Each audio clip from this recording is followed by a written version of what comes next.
കോൺഗ്രസ് കരുതുന്നുണ്ട്. എന്താണ് യഥാർത്ഥത്തിൽ അവിടെ വന്യജീവി ശല്യമല്ല, CPM-ന്റെ ശല്യമാണ് ഇപ്പോൾ പ്രശ്നം. ആ പദ്ധതി കോൺഗ്രസ് നടപ്പിലാക്കരുത് എന്നാണ് CPM ആഗ്രഹിക്കുന്നത്. കാരണം തെരഞ്ഞെടുപ്പ് അടുക്കുമ്പോൾ ചെയ്തതൊന്നും കാര്യമായിട്ട് ജനങ്ങളോട് പറയാനില്ല. ഇപ്പം സർക്കാർ നിർമ്മിച്ചതാണെങ്കിൽ അത് വലിയ ജനകീയ പങ്കാളിത്തത്തോടു കൂടിയാണ്. കോൺഗ്രസ് ഗവൺമെൻറ്റുകൾ ഉൾപ്പെടെ ആ പ്രദേശങ്ങളിലെ ഗവൺമെൻറ് അവിടുത്തെ ജനങ്ങളുടെ നികുതി പണം ഉൾപ്പെടെ അതിലേക്ക് നീക്കി വെച്ചിട്ടുണ്ട്. ഇപ്പോൾ കോൺഗ്രസ്സിന് എക്സ്ക്ലൂസീവായി ഇത്തരം ഒരു കാര്യം ചെയ്തു കൊടുത്തതിൻ്റെ ഒരു അഡ്വാൻറ്റേജ് കോൺഗ്രസ് പറയാൻ പാടില്ല, അല്ലെങ്കിൽ കോൺഗ്രസിന് അങ്ങനെ പറയാനൊരു സാഹചര്യം കിട്ടരുതെന്ന് ആഗ്രഹിച്ചു. ആദ്യം അവർ വിചാരിച്ചാൽ അത് അങ്ങനെ തന്നെ നടന്നോളൂ എന്നുള്ളത്. ഇപ്പോൾ ഭൂമിയൊക്കെ രജിസ്റ്റർ ചെയ്തപ്പോൾ അവിടെ ഒരു അസ്വസ്ഥത തുടങ്ങിയിട്ടുണ്ട്.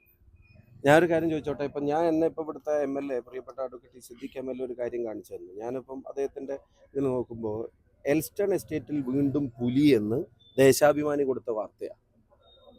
എൽസ്റ്റൺ എസ്റ്റേറ്റിൻ്റെ പ്രത്യേകത എന്താ? സർക്കാർ ഈ പദ്ധതി നടപ്പിലാക്കുന്ന സ്ഥലം അവിടെയല്ലേ. അപ്പം അവിടെ വീണ്ടും പുലി എന്ന് ദേശാഭിമാനിക്ക് വാർത്ത കൊടുക്കാം.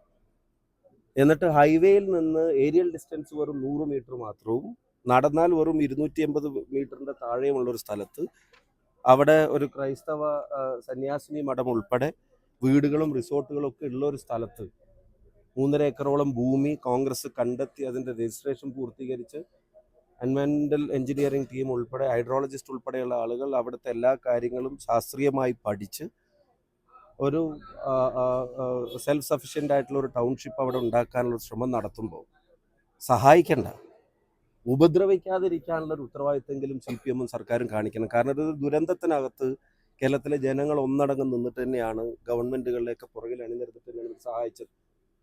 ഇവിടെ ഭരിക്കുന്ന പാർട്ടിയുടെ കൊടിയുടെ നിറം നോക്കിയിട്ടല്ല അപ്പുറത്തുനിന്ന് ഒരു ഗവൺമെൻറ് രാഹുൽ ഗാന്ധിയുടെ നിർദ്ദേശപ്രകാരം ഈ ഭവന പദ്ധതിക്ക് വേണ്ടി പിന്നെ അർഹതപ്പെട്ട ഒരു അവകാശം നമ്മളെ ഏൽപ്പിക്കുന്നത്.